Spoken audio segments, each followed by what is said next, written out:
আল্লাহ রাব্বুল আলামিন বলেন ইউকাতিলুনা ফি সাবিলিল্লাহ ইউকাতিলুনা ফি সাবিলিল্লাহ ফায়াকতুলুনা ওয়া ইউকতালুন। আল্লাহ রাব্বুল আলামিন বলেন ওই সকল মুমিনরা তারা যুদ্ধ করবে, জিহাদ করবে, সংগ্রাম করবে, আমি আল্লাহ আমাকে রাজি খুশি করার জন্য, আমি আল্লাহ আমাকে রাজি খুশি করার জন্য তারা জিহাদ করবে, সংগ্রাম করবে। আল্লাহর জমিনে আল্লাহর দিনকে বাস্তবায়ন করার জন্য তাদের বুকে তাজা রক্তকে জমিনের মধ্যে ঢেলে দিবে। কিন্তু আমি আল্লাহ আমার কোরআনের বাণী জমিনের বুকে প্রতিষ্ঠিত করবে, করার জন্য চেষ্টা করবে। আমার প্রিয় ভাইরা, আমি যে কোরআন থেকে ব্যাখ্যা বিশ্লেষণ পেশ করতেছি, আপনাদের কি কষ্ট হচ্ছে? কোরআনের একটা হরফ যদি আমরা শুনতে পারি 10টা নেকি হবে। কয়টা নেকি বলেন? 10টা নেকি হবে। তাহলে এই সওয়াবকে আমরা লস করতে চাই?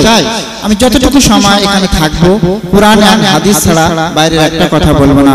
আল্লাহ পাক যেন আমাকে তৌফিক দান করে কোরআন এবং হাদিস অনুযায়ী কথা বলার জন্য। সকলে বলি আমিন।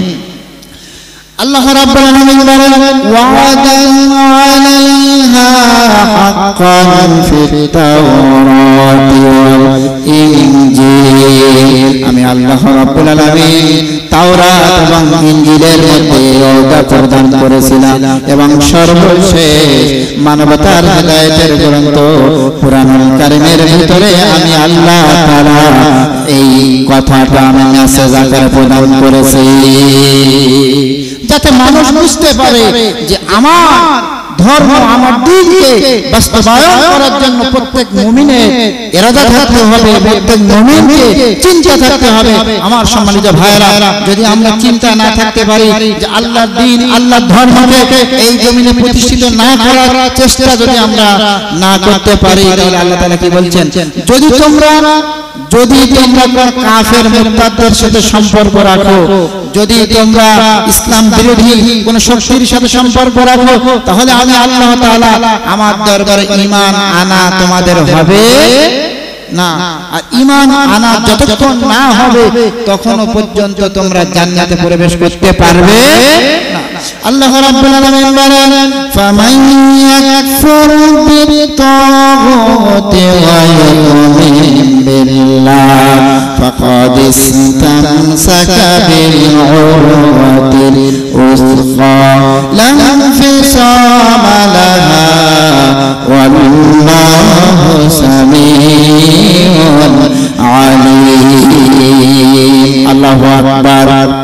একটু জোরে বলেন আল্লাহু আকবার। আল্লাহ তাআলা বললেন আমার দ্বীন, আমার কোরআনকে যখন বাস্তবায়ন করার জন্য যখন তোমরা তাগুত শক্তিকে বর্জন করবা, ইসলাম বিদ্রোহী শক্তিকে বর্জন করবা, কোরআন বিদ্রোহী শক্তিকে যখন বর্জন করতে পারবা, আমি আল্লাহ তাআলা তোমাদের এমন একটা রজ্জুকে আমি আল্লাহ তাআলা আঁকড়ে ধরাবো, ওই রজ্জু তোমাদেরকে জান্নাতে নিয়ে যাবে। আর যদি তোমরা মুখে মুখে বলো আমি ইসলাম ধর্ম গ্রহণ করেছি, কোরআনের আইন সমাজে চলো, দেশে চলো, এটা যদি তোমরা মুখে মুখে বলো, আর অন্তরে যদি তোমরা বলো, অন্তরে যদি তোমরা তাগুত শক্তিকে সাপোর্ট করো, ইসলাম বিদ্রোহী শক্তিকে সাপোর্ট করো, আমি আল্লাহ রাব্বুল আলামিন তোমাদের প্রকৃত মুমিন ব্যক্তি হিসেবে কবুল করব না। আমি আল্লাহ তাআলা কি করব? লা ইয়াত্তাখিযুল মুমিনুনা কাফিরিনা আউলিয়া মিন দুনিল মুমিনিন। আমি আল্লাহ তাআলা যখন তোমরা মুখে বলবা আমি ইসলামকে গ্রহণ করেছি, আর অন্তরে বলবা আমি ইসলামকে কিভাবে বাদ দিতে হয়, কিভাবে ইসলামকে সমাজ থেকে নির্মূল করতে হয়, এই চিন্তায় ধ্যান ধারণা আছে, তখন আমি আল্লাহ তাআলা বললাম আমি তোমাদেরকে দুইটা পরিণতি করব। তোমাদের ক্ষতির পরিণতি হবে দুইটা। এক নাম্বার হলো দুনিয়ার মধ্যে যার সাথে যার মহব্বত, আমি আল্লাহ তাআলা কিয়ামতের দিন তার সাথে তার হাসর নাসর আরম্ভ করব।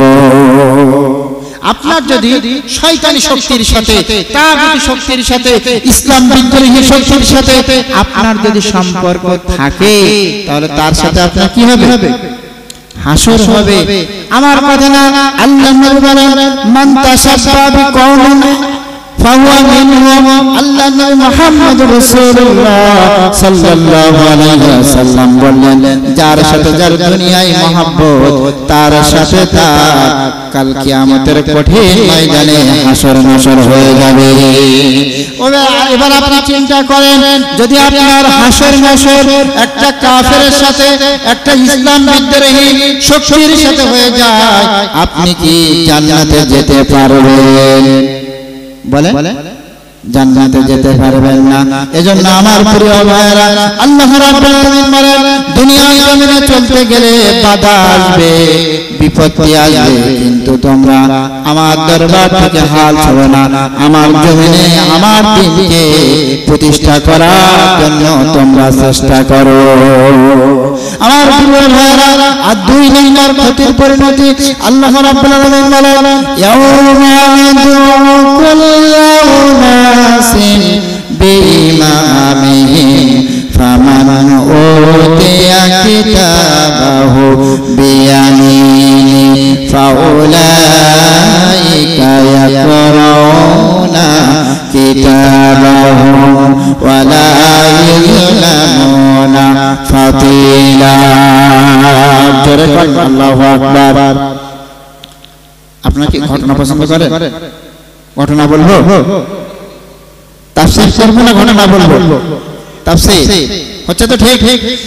আল্লাহ তাআলা বললেন, আমি কাল কিয়ামতের কঠিন ময়দানে আমি রব্বুল আলামিন যখন বান্দাদেরকে একত্রিত করব, একত্রিত করার পরে আমি আল্লাহ তাআলা বান্দাদেরকে বলবো, আমার বান্দারা, প্রত্যেক বান্দার হাতে একটা নথি ধরায় দিব, একটা হিসাব নিকাশ ধরায় দিব, একটা কিতাব ধরায় দিব। বান্দা যা দুনিয়ায় আমল করেছিল, দুনিয়ার মধ্যে যে কাজগুলো করেছিল, এই কাজগুলোর কিতাব আকারে আমি আল্লাহ তাআলা রূপায়ণ করে বান্দার হাতে ধরায় দিব। আমি আল্লাহ তাআলা লা ইযলামুনা তিফলা, আমি আল্লাহ তাআলা জুলুম করে, অবিচার করে কোনো কিছু ধরায় দেব না। আল্লাহ পাক আপনাকে আমাকে সৃষ্টি করার পরে আপনার আমার পিছনে কিন্তু একটা মেমরি কার্ড সেট করেছেন। কি card? Memory card. Memory card দুনিয়ার ফোনে মেমরি কার্ড ধরে আমরা এই কারণে যে দুনিয়ার ফোনে যে তথ্য আদিগুলো সংরক্ষণ করা থাকবে, এই তথ্য আদিগুলো সংরক্ষণ করার জন্য আমরা একটা মেমরি কার্ড ভরি মোবাইলের ভিতরে। আল্লাহ রাব্বুল আলামিন